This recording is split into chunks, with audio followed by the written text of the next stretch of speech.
Pertama Makabe.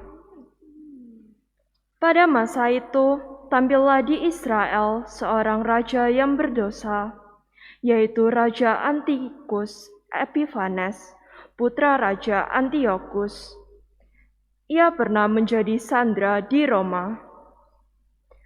Antiochus Epiphanes itu menjadi raja dalam tahun 137 di zaman pemerintahan Yunani.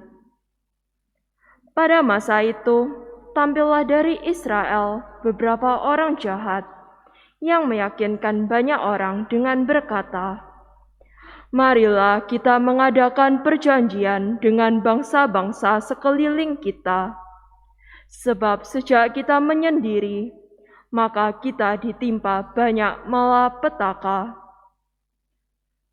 Usul itu diterima baik.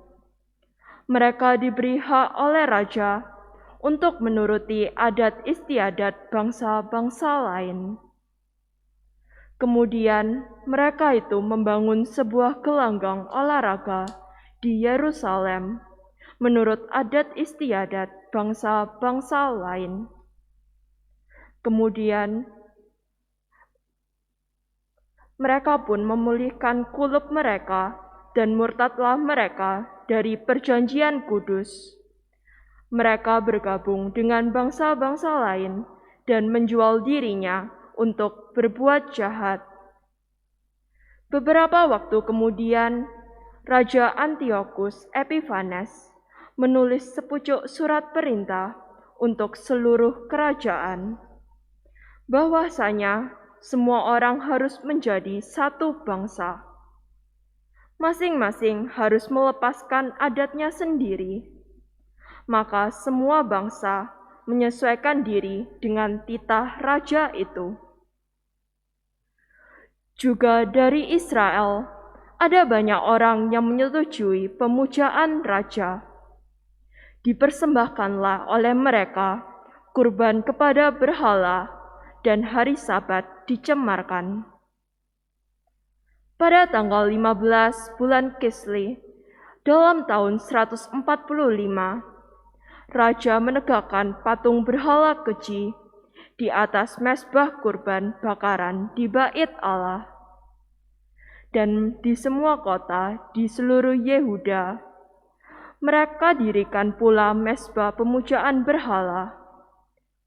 Pada pintu-pintu rumah dan di lapangan-lapangan dibakar kurban. Kitab-kitab Taurat yang diketemukan disobek-sobek dan dibakar habis. Jika pada salah seorang terdapat kitab perjanjian, atau jika seorang berpaut pada hukum Taurat, ia dihukum mati oleh pengadilan raja. Namun demikian, ada banyak orang Israel yang tetap teguh hatinya dan bertekad untuk tidak makan sesuatu yang haram. Mereka lebih suka mati daripada menodai diri dengan makanan semacam itu, dan dengan demikian mencemarkan perjanjian kudus. Dan mereka mati juga. Kemurkaan yang hebat sekali menimpa Israel. Demikianlah sabda Tuhan. Mazmur tanggapan. Refren, hidupkanlah aku ya Tuhan, supaya aku berpegang pada perintah-Mu. Hidupkanlah aku ya Tuhan, supaya aku berpegang pada perintah-Mu. Aku menjadi gusar terhadap orang-orang fasik yang meninggalkan Taurat-Mu. Refren, hidupkanlah aku ya Tuhan, supaya aku berpegang pada perintah-Mu. Tali-tali orang-orang fasik membelit aku, tetapi Taurat-Mu tidak kulupakan. Refren, hidupkanlah aku ya Tuhan, supaya aku berpegang pada perintah-Mu.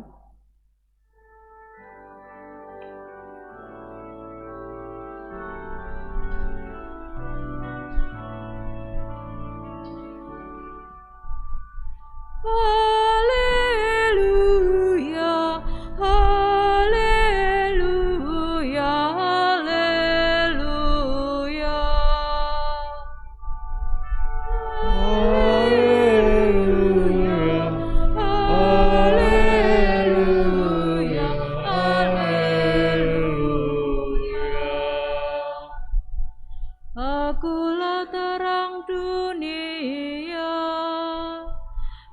siapa mengikuti aku, ia akan mempunyai terang hidup. Haleluya, haleluya, haleluya.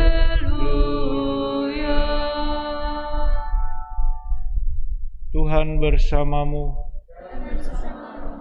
Nilai Injil suci menurut Lukas.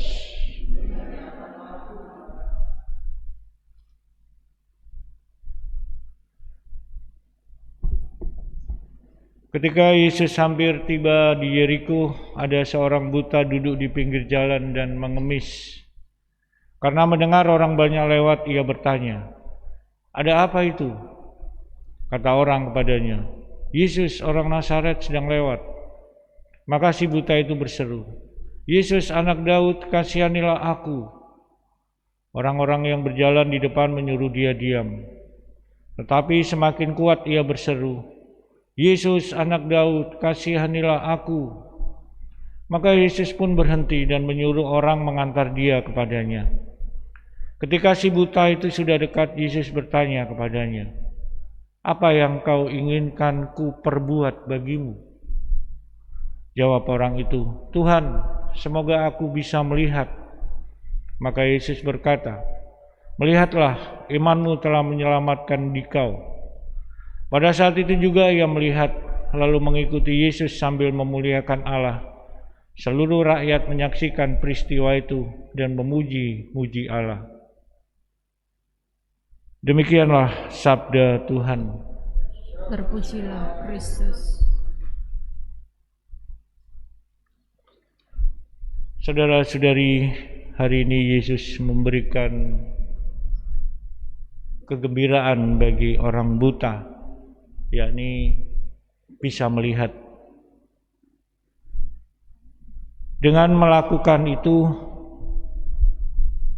Yesus menunjukkan perhatiannya yang besar pada kelompok yang terpinggirkan dan tidak diperhatikan oleh masyarakat.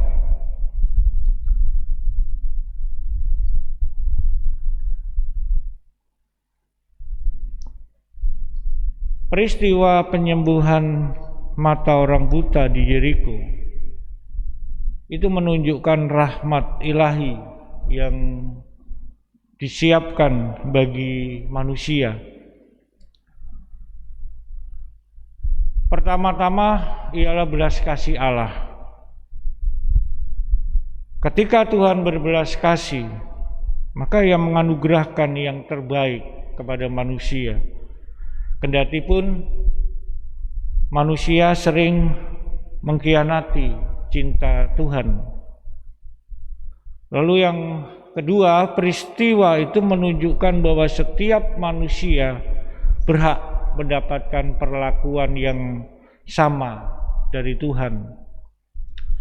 Karena itu saudara-saudari yang dikasihi Tuhan, manusia tidak berhak untuk menghalangi kesempatan orang lain menimba rahmat keselamatan dari Tuhan. Bahkan ia wajib untuk menolong orang lain untuk mendapatkan kesempatan melihat dan mengalami rahmat kasih Tuhan itu. Karena rahmat yang dibagi-bagi itu justru akan membawa lebih banyak kebahagiaan bagi umat manusia. Saudara-saudari yang dikasihi Tuhan, di dalam hidup kita mungkin bersikap seperti orang-orang banyak yang menghalangi si buta untuk bertemu dengan Yesus. Kita tidak senang membagi kegembiraan. Sebaliknya, kalau ada kesulitan, kita suka melibatkan orang lain.